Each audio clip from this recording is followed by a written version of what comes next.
gentlemen, welcome to Real Talk with Saieed Ali. I am your host, Saeed. We do want to thank you for joining us, viewers. Remember, we are live on Facebook and YouTube also, viewers. On Facebook, it's Real Talk with Saieed Ali. Like and share as we go live. Also on YouTube, it's STVREALTALK. Subscribe, hit the bell, viewers, and you would know when we go live. For those of you on the go, remember, we are also on the social media platform. Just a reminder also, viewers, remember, Real Talk Financing is offering 5% on our fixed deposit. We are the only financial institution in Trinidad and Tobago that is giving you 5% on our fixed deposit with your interest up front. So Trinidad and Tobago Do citizens, you have a public concern? when you contact us, you come down, you get all the information, you go to your bank, you make a checkout, you come down, you sign up your application, and within 7 to 14 days, the office is going to call you to come and collect your interest up front on your fixed deposit. Remember, Trinidad and Tobago, we are the only financial institution that is letting your money work for you. You've already accomplished your lump sum. It's in the bank, it put on there, you're not getting any high interest, your money not working for you. You understand? But at Real Talk Financing, your money is working for you because the percentage rate you're going to get, it surpasses any one of the financial institutions in Trinidad and Tobago. Remember that, viewers. We meet, we match, and we pass them. That's how we do it. A leader with a vision, you will always see growth with your money. Remember that. Also, if you're looking for a loan, not a problem. As long as you have some form of collateral, house, land, gold, vehicle, we will facilitate you. In 24 to 36 hours, viewers, you're getting cash in your hand. You're getting cash in your hand. Once your collateral is not owing to anyone, trust me, money in your hand.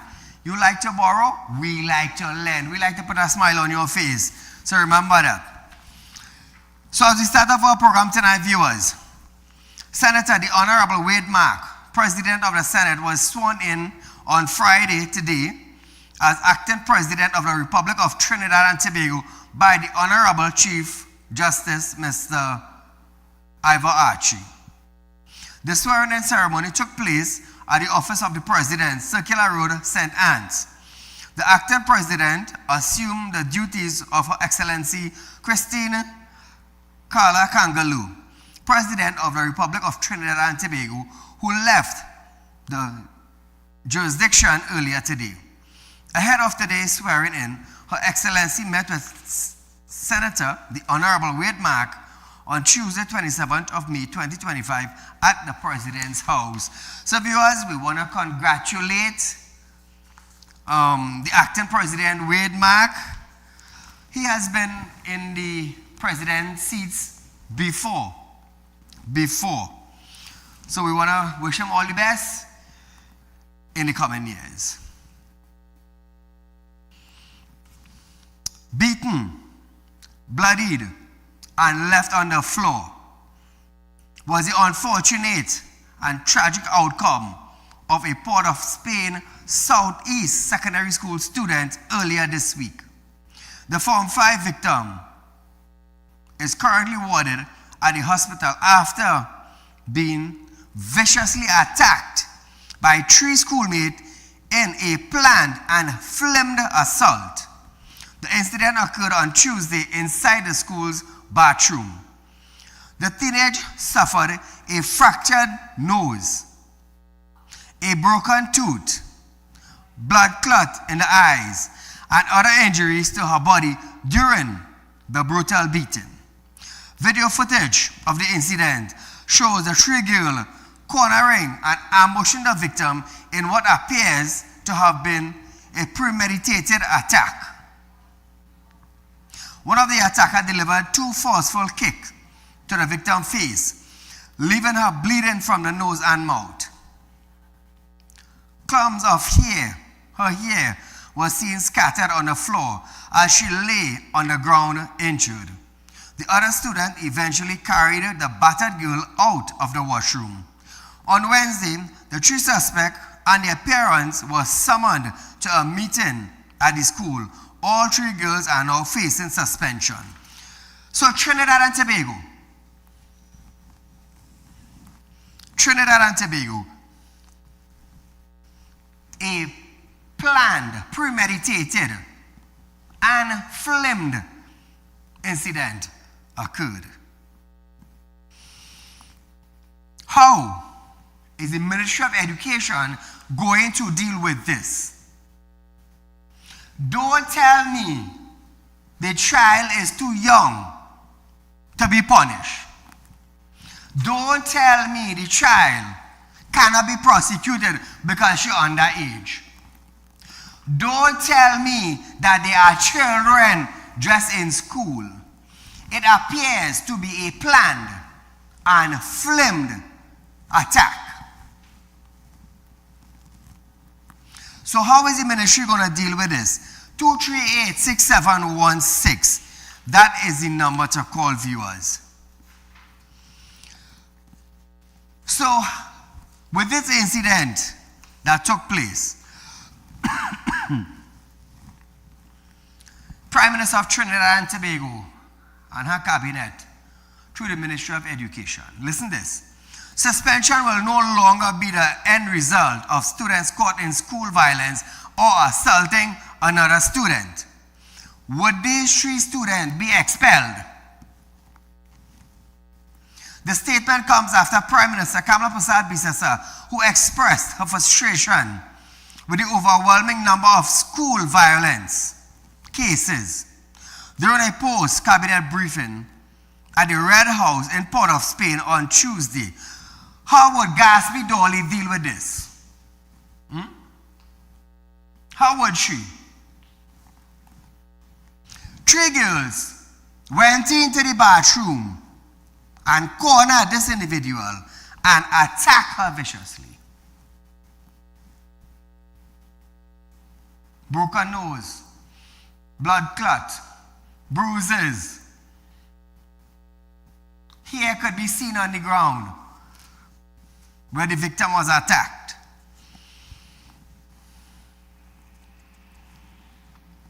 So, is she going to be charged? Is she going to go YTC?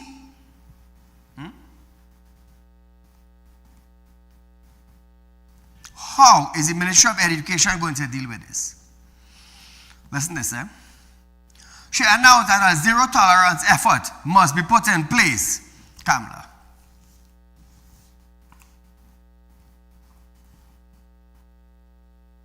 Going forward, we will treat every occurrence of assault or battery as an expellable offense in schools and an arrestable offense to put before the courts. I want parents and students to listen very carefully. If your child batters another child, assaults or batters another child in school, they will be expelled and will face the full brunt of the law. They will be arrested. All acts of school violence must now be referred to the police for criminal prosecutions. Parents need to take responsibility for their children's behavior. And if they can't train them to properly behave in school, then let them stay home. And then we will have to look for spaces, as I said, to properly nurture them and counsel them. There will also be consequences resulting in suspension for those who record and share video footage of any school violence incident. In a response last night, former Education Minister Dr. Nian Gatsby Dolly called the move a retrograde step. So how would Gatsby Dolly now, former Minister of Education, how would she feel if that was her daughter being cornered by 3 students and battered in the school? How would Gatsby Dolly feel? You see, viewers, in order to feel what the other child is going through, you have to put yourself in that situation. So if that was Gatsby Dolly's daughter, what would Gatsby Dolly do? What would she do? They would want the full blunt or the brunt of the law. And they would want police to charge those 3 individuals for assault, for for battering, wounding with intent. Intent to harm a child, intent to do grievous body harm. There's about 4 or 5 charges right here, and I could continue. Premeditated and planned attack, there's another one. So how would Gatsby Dolly deal with this? Retrograde step, she called it. She said acts of school violence are routinely reported to the TTPS and are already punishable by expulsion. Really? So let me see, Gatsby Dolly. You gonna take that and stay quiet. Just expel the student and that is it there. You gonna take that and stay quiet. No, you're not gonna take that and stay quiet. Neither members of your family. I am telling you that. So, these 3 students, are they going to be charged now with charges that I just read out for you?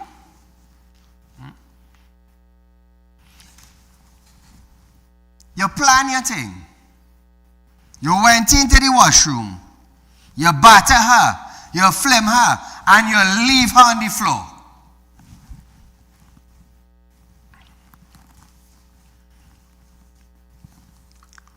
So I want to hear what you have to say, Trinidad and Tobago.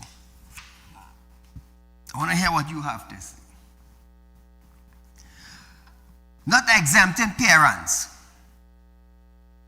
She said, any parent who seeks to take justice into their own hands will face the full brunt of the law. Kamla.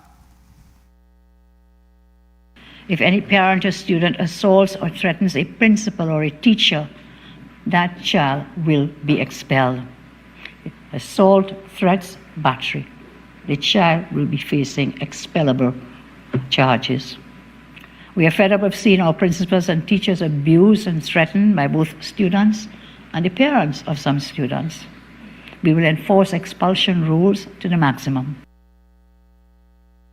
So now, Trinidad and Tobago, the Prime Minister is saying this now. The Prime Minister had added nothing new or helpful to the conversation.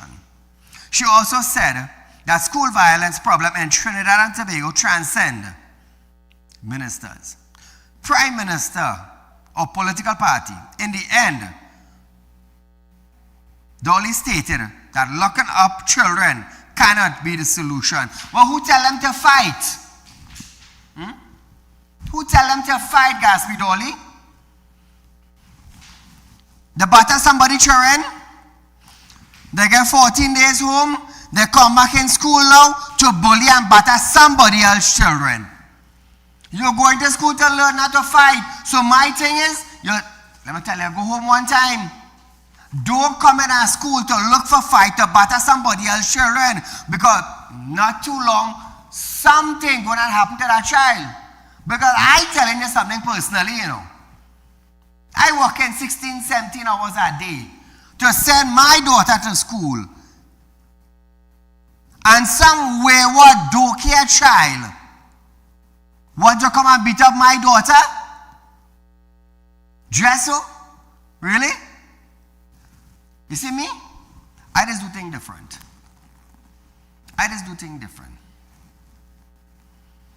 Those 2 hands will never move again. Digest me. Because the other parents working their long hours to make sure they have money to send their daughter to school to get her education. So, well done, Kamala Prasad Bisesa. Well done. Because Gatsby Dolly could just expel them.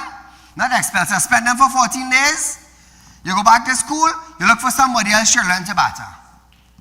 And you might end up meeting the wrong child. The wrong child you might end up interfering with. And the whole family might feel the blunt because of the stupid child. Because the action of the stupid child. Because she father might be some hitman. She father might be some minister. That girl father might be a police. And they decide to take it in their own hand. And deal not just with the child, but with the whole family. You don't want to teach your daughter or son to behave in school? Well, I will deal with all you. And that's just it. Thank God no parents are dead yet for the child. Thank God no school child are gone missing there because of battering somebody. Let me tell you something. Outside here are some crazy people like me, you know. So Gatsby Dolly said locking up students is not the thing. You suspend them for 14 days, they're going back in school to batter somebody else's child. Gatsby Dolly, what you would have done? What you would have done? Trinidad and Tobago. Now listen this. Beaten, bloodied, and left on the floor. They left her on the floor. She suffered a fractured nose, a broken tooth, blood clots in her eyes, and other injuries. That is what she suffered with. And you gonna tell me you just been suspended for 14 days home, and when you come back to school, use an next badge on? Nah, it don't work like that. It don't work like that. It don't work like that at all. Caller, good night. Yeah, Mr. Said, good night. Good night to you and good night to your team and good night to the listeners. Mr. Said, hear what's happening here with this thing. This thing happening a long time. And this thing happening too often and too much. Correct. No, Mr. Said, parents is going to be blamed for the actions of the children. 80% of the actions of the children is not from the parents. Mr. Said, parents is struggling. Struggling, this generation not listening to their parents. They want to do what they want to do, and they had a bad boy boyfriend and a bad boy man and thing. Correct. This government just take an initiative to take in front before in front take we. Let me tell you what I mean by that, Mr. Said. And I want the public to listen to this carefully. Mr. Said, if this didn't take place and this law didn't put into place, and they hit the wrong man, daughter, Mr. Said, you know what's going to happen in school? Anybody, Mr. Said, you see the pattern that taking place in Trinidad? It would not take longer again, and how much more a parent could take. When you see one of the parents get mad and walk into one of them school with a gun in their hand, Said, it's the only time this thing will stop, you know. You have a good night, sir. Thank you, my friend. So viewers, we are going for a short commercial break, but when we come back, the PM labels Venezuelan leader accusation as political. No evidence found. When we return.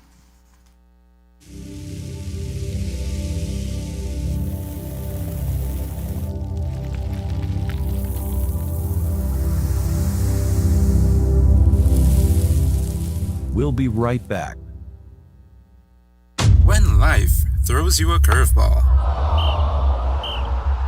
and you need a clear path forward, trust Real Talk Wrecking Service to get you back on track. Whether you're stuck on the roadside or dealing with an unexpected breakdown, our 24/7 wrecking service is just one call away. Fast response, reliable towing, and a team that's got your back. At Real Talk Wrecking Service, we don't just tow, we rescue. Real Talk Wrecking Service, your lifeline on the road to recovery.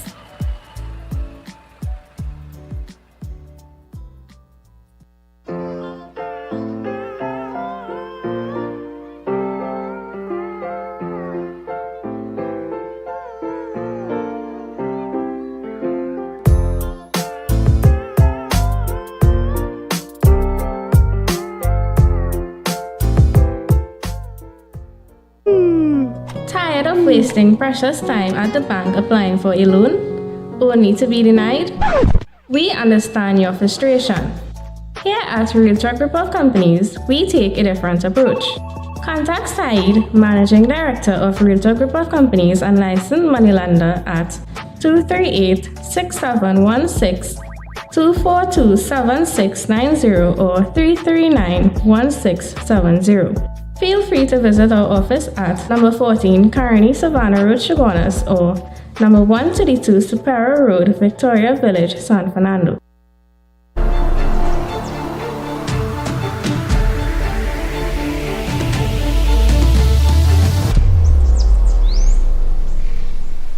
At Real Talk Studios, we dedicate our time to highlight the glaring issues we face within our community. Catch us live every Wednesday between 7 to 8 p.m. Real Public Concern. Because your concerns are meant to be heard. Send your email to realpublicconcerns@gmail.com.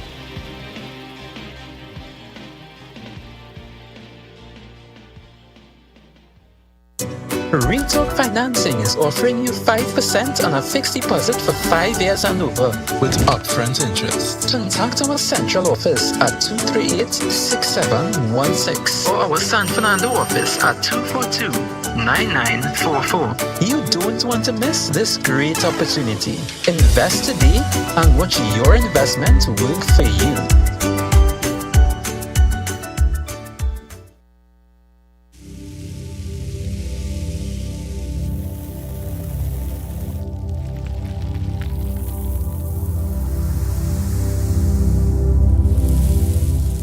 Welcome back. So welcome back, viewers. No evidence has been found to support the claim that a group of Trinidadian nationals labeled terrorists attempt to destabilize the Venezuelan government. You think we in Trinidad, you think we could do that to Venezuela? Speaking at Thursday's post-cabinet briefing, National Security and Defense Minister Wayne Sturge confirmed that the National Security Agency found no evidence of activity involving TNT vessels heading to Venezuela. Listen to this.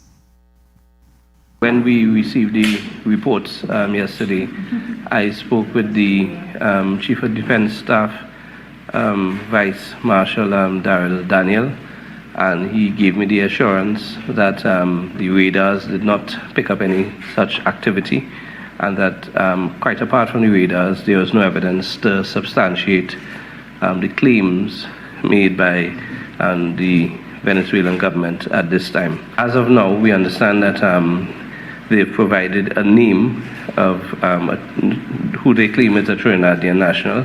They've not been good enough just yet to provide any sort of pictures or evidence to substantiate their claim. Now, viewers, Prime Minister Kamala Persad-Bissessar has issued a direct warning to the Venezuelan government and says the country is standing with the United States on its policies against the Nicolas Maduro regime.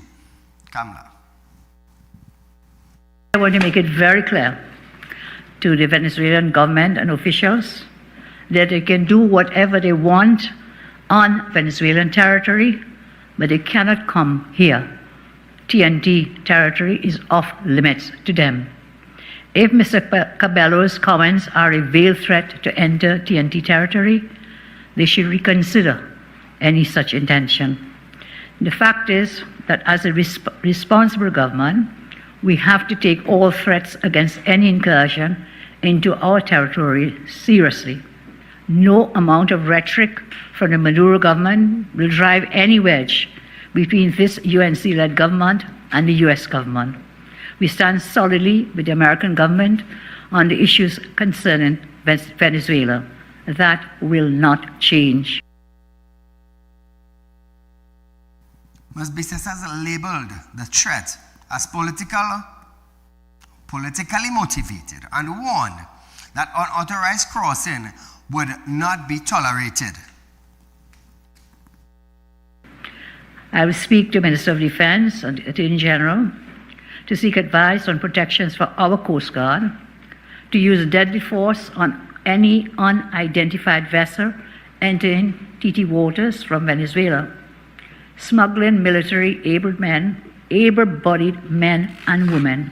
TNT is off limits to them. Now, viewers, she also had a message for locals engaged in illegal cross-border activities. If you enter Venice waters to do your illegal acts and you're caught by Venice authorities, you are on your own. I repeat, you are on your own. No amount of family crying on Ian's programs will cause us to intervene. Sturge said Foreign and CARICOM Affairs Minister Sean Sobers reached out to TNT's official in Venezuela in an effort to open communication channels. He confirmed there had been no direct contact with Maduro. Unhappy with the Prime Minister's response to the Venezuelan government, Venezuela President Nicolas Maduro said Passad Bisesa reaction raised serious suspicion of complicity in an alleged incursion and could damage cooperation between two countries. An official statement issued on Friday said the Prime Minister, violent and high-handed attitude raised a serious suspicion of complicity and undermines the good cooperative relation between our country in key areas. He said, this is Maduro, he said her response was angry and unjustified. Maduro had made a legitimate complaint, adding that not only were several Trinidadian nationals detained, but they had confessed to their plan. The Venezuelan government said its case is backed by compelling evidence from its authorities. The statement warned against what it described as geopolitical game and urged Trinidad and Tobago authorities to resolve any legitimate concerns through diplomatic channels. Kamala don't have a problem doing that. She don't have a problem doing that, far as what I see. But nevertheless, we're going to leave that for next time. Former Prime Minister Dr. Keith Rowley has described the Prime Minister's call for the Coast Guard to use deadly force against any unidentified vessel entering Trinidad and Tobago from Venezuela as madness and powerfully stupid.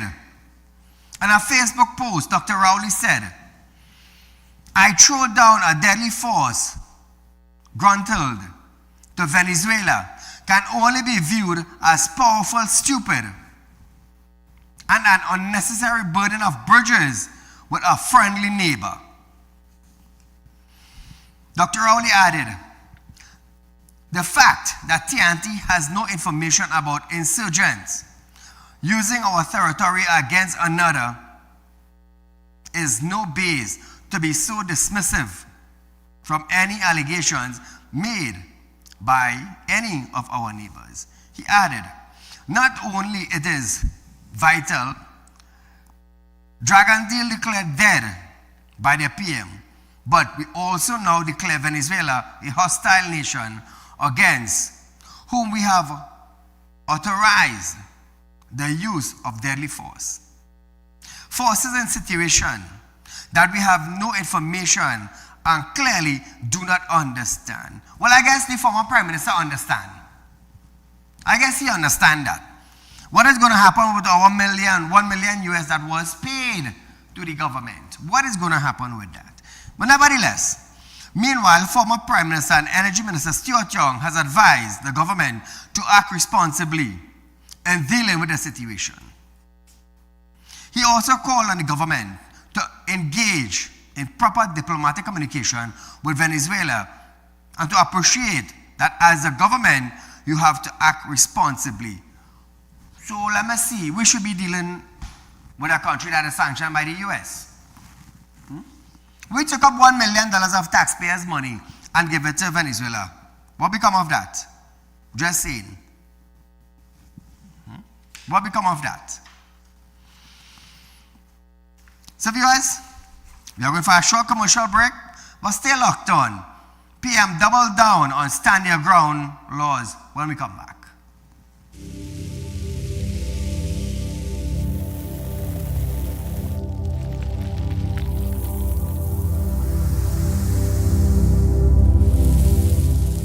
We'll be right back. When life throws you a curveball and you need a clear path forward, Trust Real Talk Wrecking Service to get you back on track. Whether you're stuck on the roadside or dealing with an unexpected breakdown, our 24/7 wrecking service is just one call away. Fast response, reliable towing, and a team that's got your back. At Real Talk Wrecking Service, we don't just tow, we rescue. Real Talk Wrecking Service, your lifeline on the road to recovery.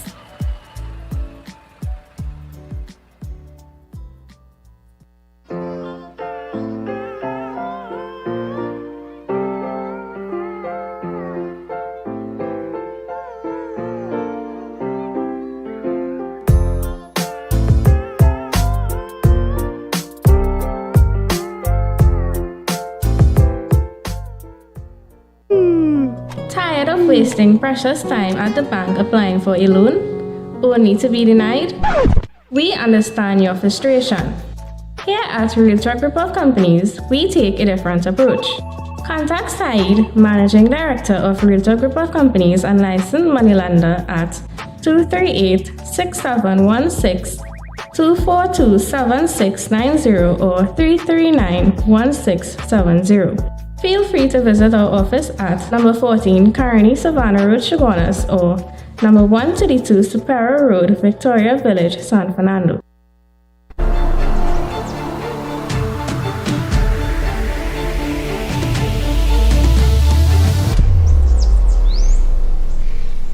At Real Talk Studios, we dedicate our time to highlight the glaring issues we face within our community. Catch us live every Wednesday between 7 to 8 p.m. Real Public Concern. Because your concerns are meant to be heard. Send your email to realpublicconcerns@gmail.com.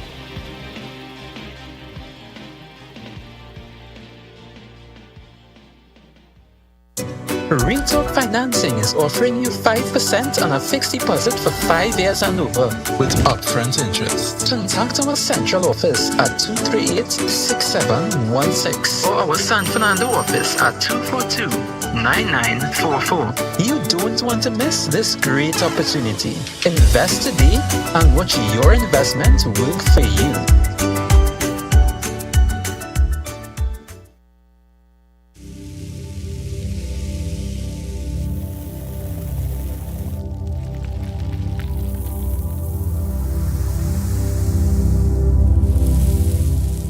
Welcome back. So Trinidad and Tobago, following the opposition leader calls for the government to move carefully with its plan, Prasad Bisesa has doubled down on making the law a reality, as promised in the National Congress Manifesto. The proposed stand your ground legislation does not already exist in this country laws. However, questions were brought to the PM's attention by an article written in 2023 by Attorney Jagdev Singh, who is now her House Speaker. Singh wrote then that it must not be forgotten that the common laws of self-defense already offers the same degree of protection to persons and homeowners than a separate stand your ground legislation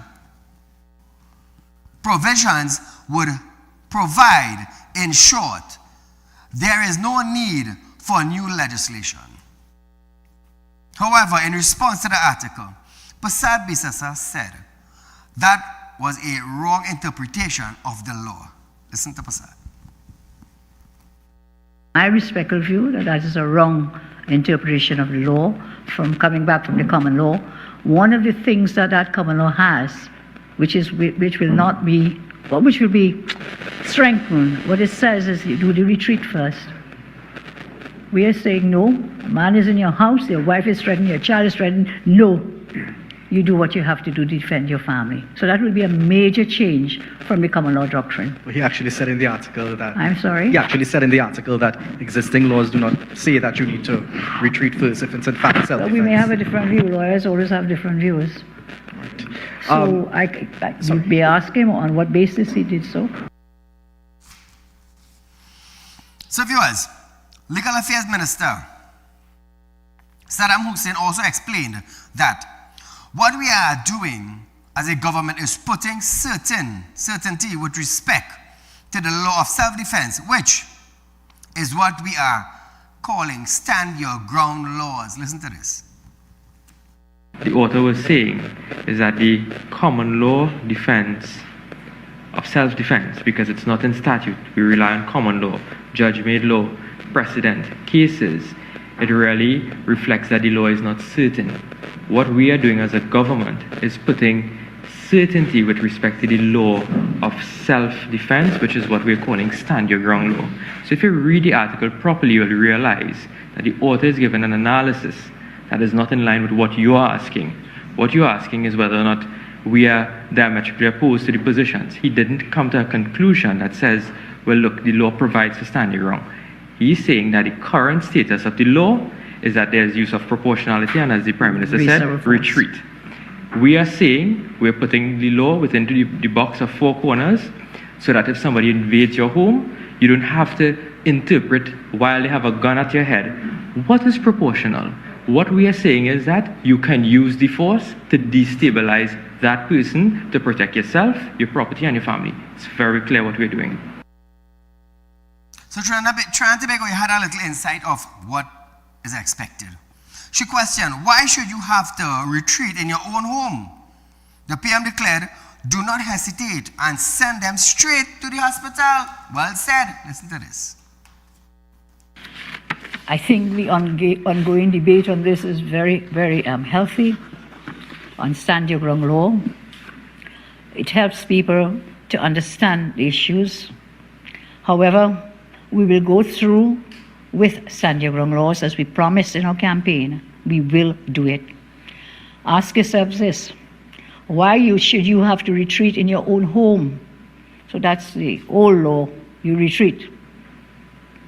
Why should you have to retreat in your own home when you and your family are being threatened?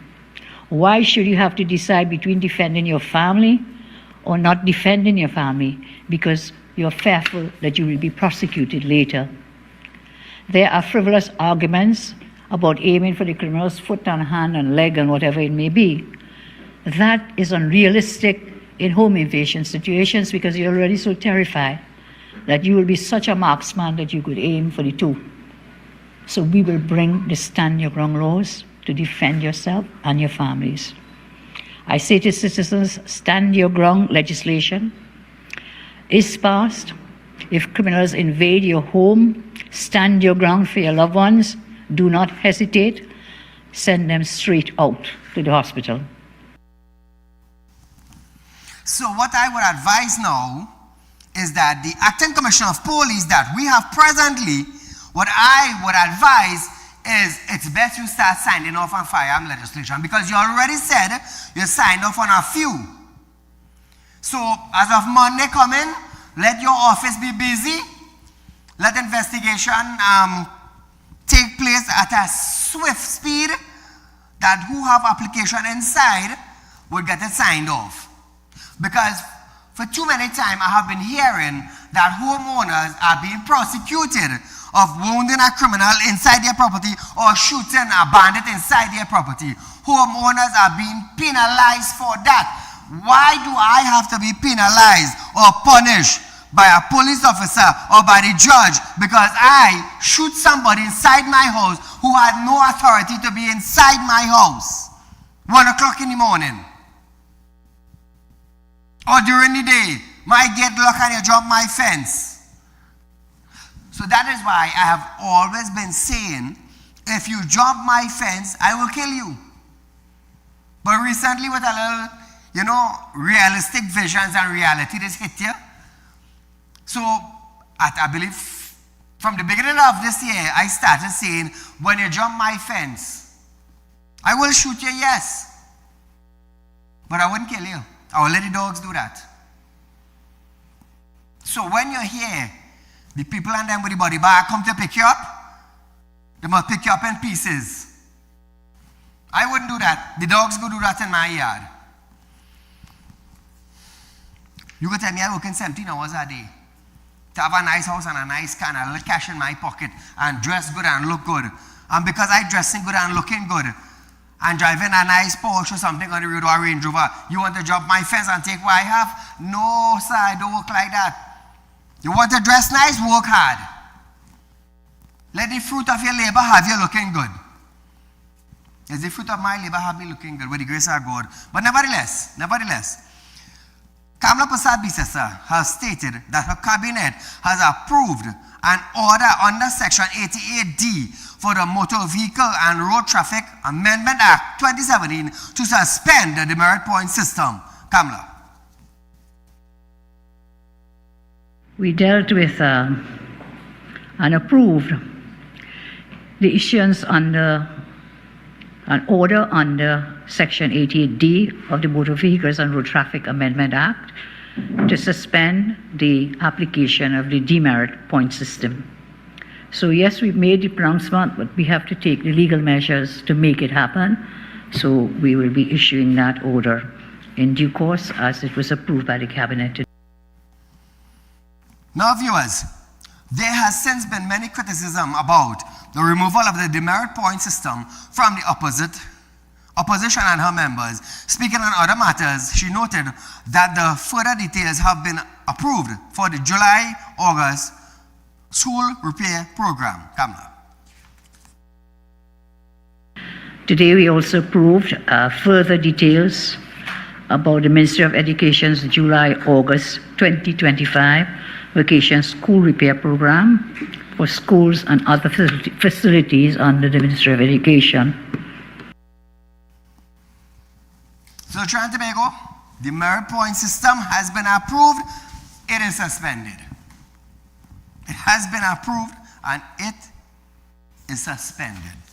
So I ask myself, now when you get your license seized, you're not going to a license officer to pay $1,500 or $2,500, because we had a lot of callers who call in the program whenever I raise this issue, and we would hear how the merit point have been applied to them and that they have their license suspended and they have to go by a private entity to pay between $1,500 to $2,500 to get it back. My question is, when we go to this private entity, does the government get this money?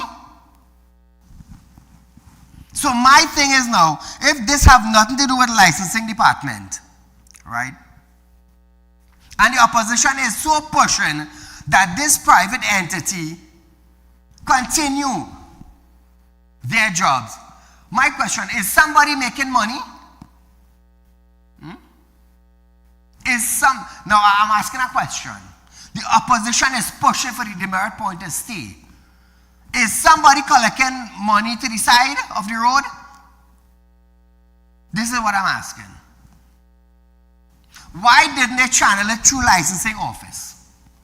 Why do we have to go by a private entity to pay between $1,500 and $2,500 to get back my driver's permit? And why do I still have to pay a fine now on top of that? You are penalizing me 2 times. Look at the maxi man we showed. The maxi man got 3 demerit point for what? Because we see through his maxi. We see him through his maxi. And he got 3 demerit point. For what exactly? I got 3 demerit point added on to my driver's permit. 2 lane headed north. I headed north. The police, my ticket, illegally overtaken on the left. How the mother in hell you could overtake illegally on the left when the 2 lane headed north? I got 3 demerit point for that.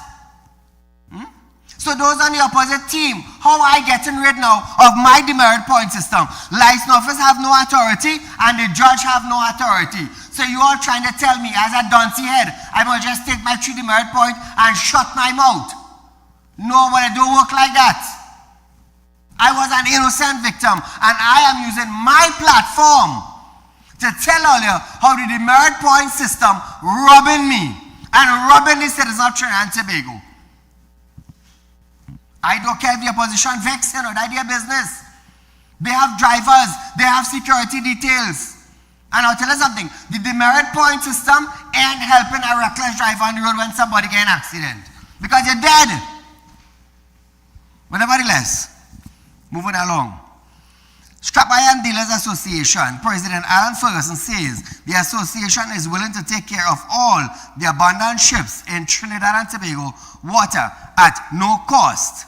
Listen to this. It will bring in a lot of foreign exchange. It will open up a market for, as I tell you, for big ships to come into Trinidad to cut up. And when I talk in Trinidad, I don't mean that we will, when we finish the is it, it will bring in all the ships from all the Caribbean islands. Why think they're bringing in ships in Trinidad so to dump it and leave it? Because they need people to cut it up. And if we open that market in Trinidad where we cut in a big ship, it will open a way for a big way for us here to employ thousands of people. Caller, good night. Yes, sir, good night. Go right ahead, my friend. Yes, I just have 3 quick points there, concerning that the merit point you're talking about there, right? Yes. I don't think they should have removed it completely, I just think they should have restructured. So the irritant drivers on the road and the bad drivers on the road would I get the point. If you understand what I'm trying to tell you, it's not a bad thing, Because I remember telling you, there's some real crazy people that are driving over there, especially them seat-seater taxis and them, if you watch them on the highway. Real crazy driving. But anyhow, I noticed your ex-Prime Minister coming out and talking now. But he had a couple months and he quit the work, he resigned and he gone home. Yep. So when why he opening him out now and talking for no, and why is the newspaper and the news giving this man the kind of publicity that he getting to talk this rubbish? It's he come out email gate again. If you understand what I'm trying to say, it's not making sense. Listen, the man leave and he go home to see about his family and he goes there and thing. Yeah, what partner? You go home, see about your animals, see about your family, do whatever you have to do. And I'm going to tell you some side before I go, right? I'm hoping, with this whole firearm thing, right? I'm hoping that the Prime Minister restructure our whole firearm process. Because I'm telling you, get rid of the people from inside and bring fresh people, including the legal team who dealing with the firearms. I'm going to tell you why. Because they're running through your file, right? And once they're affiliated to certain companies that politically aligned to certain political parties like the government right now, they denying your application. That is what the PNM was doing under the last administration. And when they do that now, they send you to the appeal board and you take catch after that. But nobody don't care about that. So I'm hoping that the Prime Minister now could put things in place that when the last commissioner who get arrested for signing off on 2 sniper rifles. You understand what I'm trying to figure out? For signing off sniper rifles. Which was legal, eh? Application. You understand what I'm trying to say? When you're outside, you enjoy your night and enjoy your weekend. Thank you, my friend. Abood said last Thursday a report was made to the EMA and the IMA. However, to date, there has been no response from either entities. Listen to this. This is the problem we have with wrecks in Trinidad and Tobago. A lot of them are hydrocarbon wrecks, and they're filled with hydrocarbon. Where are all the entities to uphold the law of Trinidad and Tobago? This is killing our fish. It's destroying our economy. We have 50,000 men who work on the sea. We need to protect our rural communities by ensuring that the law is upheld. Now, viewers, holding support for the initiative in 2021 from the Environmental Management Authority, as well as the international and local stakeholders prior to this. Listen to this. All these asking for the government to work with us, assist. We saying we want to do it because we have the skills, we have the people who have the experience to do it. If somebody in your country want to do something like that and have the experience, why you will allow them to do it when it will cost the country not $1 to do it? So viewers, pension. According to Vandana Mohud, there was a backlog of 6,400 pension application. Vandana get together with her team and they went through everything, and from 6,400 there is only a backlog now of 175. Listen to this. the NIBTT has drastically reduced the number of outstanding information requests from a total of 6,461, inclusive of 2,300 senior citizens' pension queries, which I shared with you last week, to just 175 across all benefit categories as of June 4th, 2025. I want to share that this achievement is not one that is coincidental, but it is the result of deliberate action and effective governance by your government of Trinidad and Tobago. So why couldn't the last administration do this? Why? So the less, listen to this, the less money they had to pay out is the more money they have to spend. Check out the trade. She said, following the last week post-cabinet staff from the Ministry and National Insurance Board, the workers over the weekend had the problem sorted out. Listen to this. Following our postcard briefing last week, during the weekend, the NIB and myself and my ministry, we worked informally. NIB would have brought out staff over the weekend and worked through the weekend to ensure that by Monday, 2 p.m., the Ministry of the People had a report, and this was the report we received. Yesterday we met and we are working on other issues, but this is tremendous, and I'm very happy to report this to our citizens. 6,400 and some odd numbers pension application was signed off on and ready to pay. Imagine that, eh? What was the former ministers doing? Sucking salt.